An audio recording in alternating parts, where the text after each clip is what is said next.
ma aanan hurdin markay qisadeeda ila wadaagtay kadib ayuu yidhi daacigan reer Masar. Qiso kaa oohinaysa waxay ku dhacday gabar dhalinyaro ah waxayna waana qaadasho u tahay gabdhaha kale ee muslimaadka ah. Laakiin daawadahayga muslimka ah waxaan kaa codsanayaa inaad muuqaalkan share gareydo si uu u gaaro muslimiin. Channelkana subscribe saarto gambalelka u furato. Wuxuu yidhi mid ka mid ah ducaada reer Masar waxay la soo xiriirtay gabar dhalinyaro ah oo ku sugan bannaanka Masar. Waxayna iiga sheekaysay qiso aanan seexan kadib. Nafsadaydan aan xakamay waayay. Bilowgiiba waxay gudagashay inay ooyeydo oohin. Haddii uu maqli lahaa gaalka qalbigiisu uu birta yahay oohintaas uu khushuuci lahaa.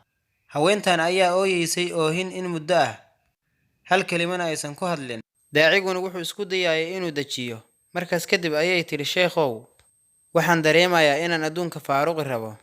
Maalmaha adduunkan iigu harayna inay tirsan yihiin. Waanan kula soo xiriiray ka hor intaanan adduunka faaruqin. Si aad ugu sheegto qisadeyda dhammaan dadkoo dhan waxaanan rabaa gabar kasta oo iga dambayda inay ku cibro qaadato qisadeydan. Sheekhi ayaa ku yidhi hadal walaashayay. Gabadhi ayaa tiri sheekhow hadda aan kula hadlayo caloosheeda waxaa ku jira uur jiif. Weligeyna ma aanan guursan goor xalaal ah. Waxaan leeyahay uur mana aanan ku guursan sharciga Ilaahay Casa wa Jalla. Sheekhi ayaa naxay wuxuuna ku yidhi maxaa dhacay? Sideyse wax u jiraan? Naagti ayaa tiri gabar saaxiibad ah ayaan isku baranay waxbarashada. Waxayna ahayd midaan xijaaban. Kaasina waa gafkaygii koowaad. Waxayna igu tiri waxaa jira saaxiib aan leeyahay oo qurux badan. Wuxuuna noo khulaaseeyaa maadooyinka casharka. Wuxuuna noo sharxaa casharadeenna wuuna ilaaliyaa. Wayna i bartay saaxiibtay ninkii waxaanan u noqday saaxiib kale. Waxaanan gudagalnay inaan sheekaysano ninkii waxaana isdhaafsanayna maaseejiyo iyo wicitaano. Ilaa labadeena jacayl uuna kala gaaray. Waanan kulmayno waan wada soconaynay. Gacmahana waan isdhaafsanaynay. Gacantiisana korkayga ayuu saarayay. Si kastana waan isku dhex galnay ilaa aan ku kulannay meel. Kadibna wuu igu dhacay waxaana dhex maray wixii dhex mari lahaa nin iyo xaaskiisa. Ilaa uu calooshayda galay uur jiif asaga ka yimid. Markii aan ogaaday inaan uur leeyahay ayaan u tagay asagii. Waxaanan ku iri waxaad iga ballan qaaday guur. U tag aabbahay kadibna i guurso. Wuu igu qoslay asagoo igu jeesjeesaya rabitaankaygana aad ayuu u diiday. Wuxuuna yidhi waxaa mustaxiil ah inaan guursado gabar noocaaga ah. Ma u malaynayo inuu cunugayga yahay. Waxaa laga yaabaa inaad niman kale u tagtay oo uurkan ka soo qaaday. Gabadhan ayaa tiri waxaan ku sugnaa xaalad uusan ogeyn Ilaahay waxaan ahayn. Isla markiiba waxaan wacay saaxiibadeydii asaga ay bartay markii hore. Waxaan si kadis ah u ogaaday inay saaxiibadeyda nin kasto ay bartaba oo ay ii ballamayso ka qaada jirtay lacag badan. Ninkaana wayba iga gadatay.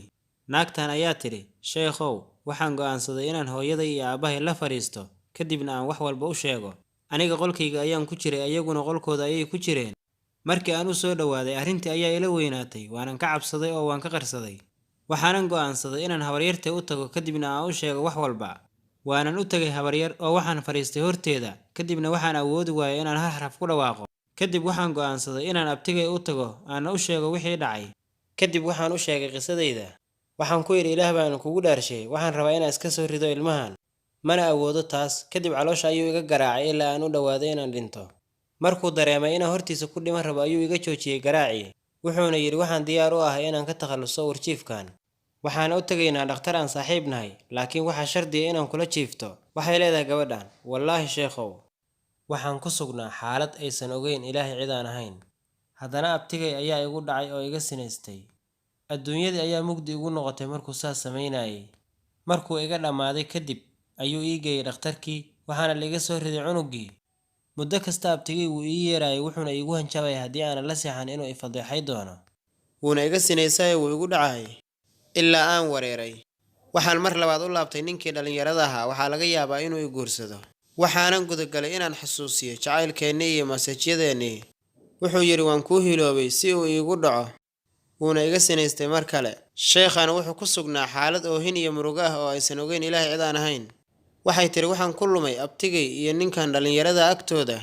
Waxaana imaamulayay shaydaan. Waxay tiri sheekhow hadda aan kula hadlayo waxaa calooshayda ku jira cunug aanan garanayn ma abtigay ayaa iskale mase wiilkii dhalinyarada ahaa. Waxay tiri anigu waxaan go'aansaday inaan isdilo. Laakiin waxaan kaa codsanayaa inaad u sheegto qisadeydan gabar kasta si ay ugu waana qaadato. Sheekhan ayaa yiri tan waxay ka mid ahayd qisooyinkii ugu qariibsanaa ee soo maray. Daawad waxaan kaa codsanayaa inaad channelka subscribe saarto gambalelkana u furato muuqaalkana like saarto ducadaana nala aaminsato.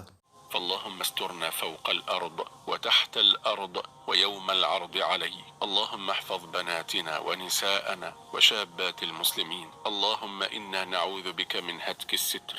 اللهم احفظنا واسترنا. اللهم استرنا ولا تفضحنا في الدنيا والآخرة. اللهم إنا نعوذ بك من الفتن، من الشبهات والشهوات.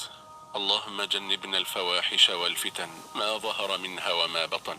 اللهم أعنا على ذكرك وشكرك وحسن عبادتك. اللهم إنا نسألك رضاك والجنة ونعوذ بك من سخطك والنار. ثبتنا ربنا على طاعتك وتوحيدك وكتابك وسنة نبيك، وارزقنا حسن الخاتمة والفردوس الأعلى من الجنة بغير حساب ولا سابقة عذاب برحمتك يا أرحم الراحمين. هذا والله تبارك وتعالى أعلى وأعلم.